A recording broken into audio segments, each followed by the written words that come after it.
I want to invite the next speaker. Um, he is the regional facilitator, major groups and stakeholders accredited to the UNEP, Africa and Programs Manager for SINESA. David Ngigi Munene represents the UN, the executive, he's executive director, programs manager at the UN headquarters in Nairobi, Kenya. He is also the Catholic Youth Network for Environmental Sustainability in Africa.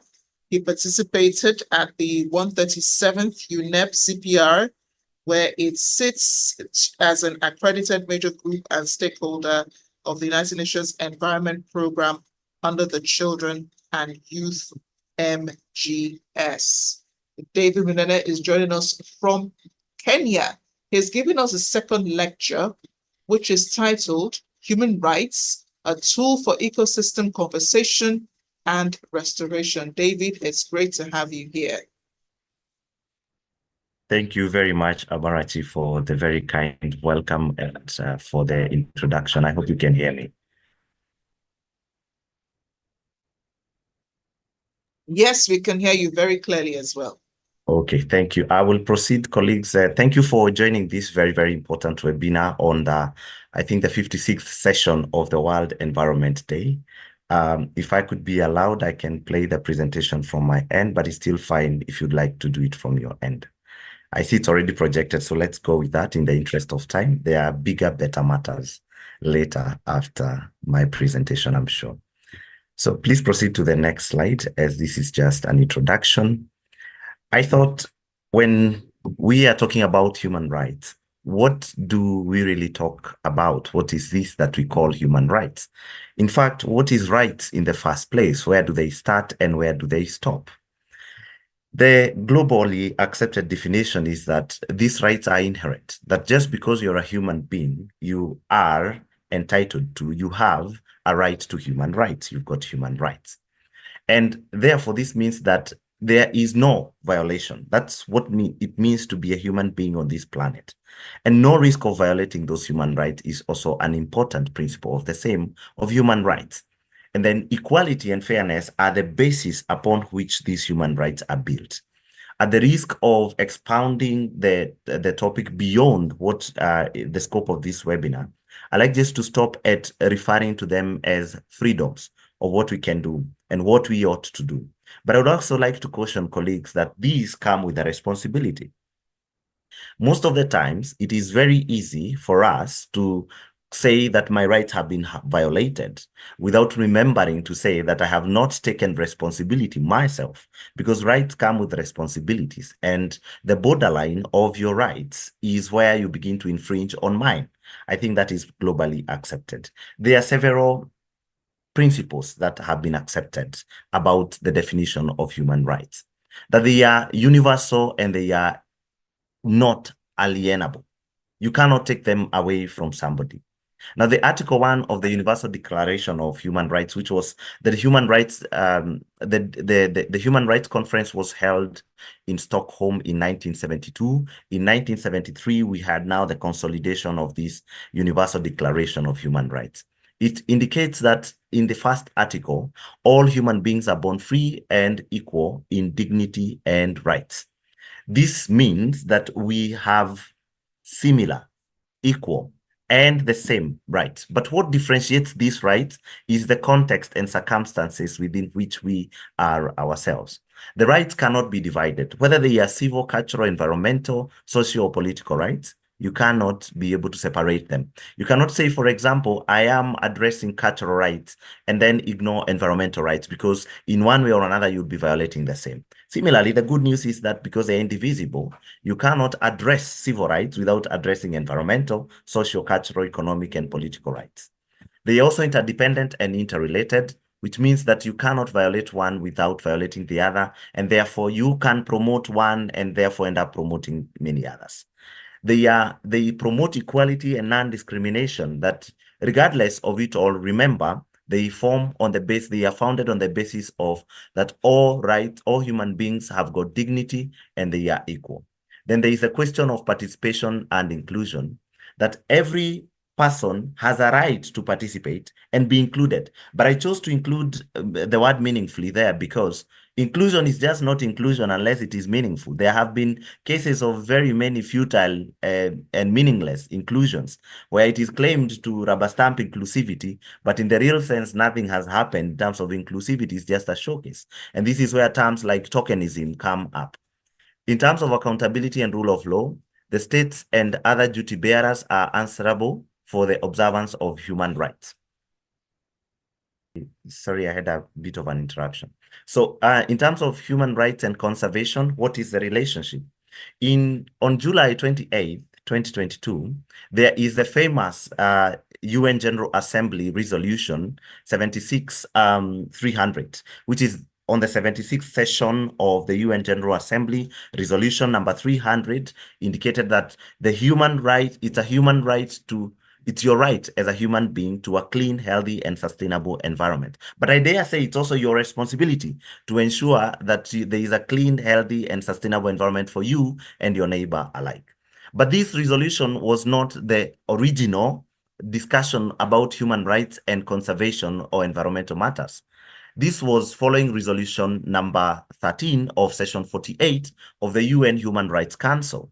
And this indicated that this right is important for the enjoyment of human rights. That's the right to a clean, healthy, and sustainable environment. That this right is also related to other rights that already exist, including international law. That the promotion of this right requires that we implement all the multilateral environmental agreements under the principles of international environment law. As you can see now, for those who have been able to follow the discourse on either climate change, biodiversity, pollution, or just environment in general from the UN Environment Assembly and other fora, you would be able to see that there is a gravitation of the world towards multilateral environmental agreements, that we are seeking multilateralism beyond anything else. But all these were after the 1972 declaration of the UN Conference on the Human Rights, on the Human Environment, which comprises about 26 principles. Next slide, please. Again, rights imply that we have a responsibility. The first principle of that 1972-1973 declaration of the UN Conference on the Human Environment is that man, and in this case, please forgive the language. You can see it is a document in 1972. Therefore, it might not be very gender progressive, but I had to quote it directly because it is not my document. If it were today, I would phrase it as human beings have the fundamental right to freedom, equality, and adequate conditions of life in an environment. That means we already, and this is a fact of life, that we exist within an environment, that you're listening and following up on this webinar from within an environment, and that we bear the solemn responsibility to protect and improve the environment for our generations and those generations that will come in future. In this case, I'd like to borrow the famous quote that we have not inherited the earth from our ancestors. We have borrowed it from our grandchildren and the future generations that are coming. So therefore, we are indebted to them. We need to take care of this environment to conserve our ecosystems, to ensure that the human rights enable this excellent conservation of ecosystems so that they can be enjoyed by other people who come after us. This speaks again highly to sustainable development, which is defined as the ability to utilize today's resources without compromising the capacity for the next generations to enjoy the same resources as you have yourself. In this respect, the policies that promote or perpetuate any form of violation of human dignity, be it apartheid, racial desegregation, discrimination, and any other forms of oppression, including, I dare say, occupation of territories of indigenous peoples and our ancestors as well, is evil and therefore violates the right to our right to be responsible stewards of our ecosystems. I like to borrow two quotes from the New Deal for Nature and People, which was a conversation around rallying people to come together to make a deal with nature to conserve and halt biodiversity loss by 2030. That nature conservation is not only a matter of our morality, it is also vitally important to our existence as human beings and our development as well. Then the famous encyclical by Pope Francis, which is written and addressed to everyone living on this planet and has been accepted around the world beyond the Catholic circles and has been instrumental for the push for an ambitious Paris Agreement, as you might know, in 2015, is that human development presumes full respect for the human person, but it must also be concerned for the world around us, and that calls for conservation. Next slide, please. Next slide, admin, kindly assist. Thank you. So human rights, ecosystems, conservation, and restoration must begin from the right to be able to access and conserve and restore ecosystems.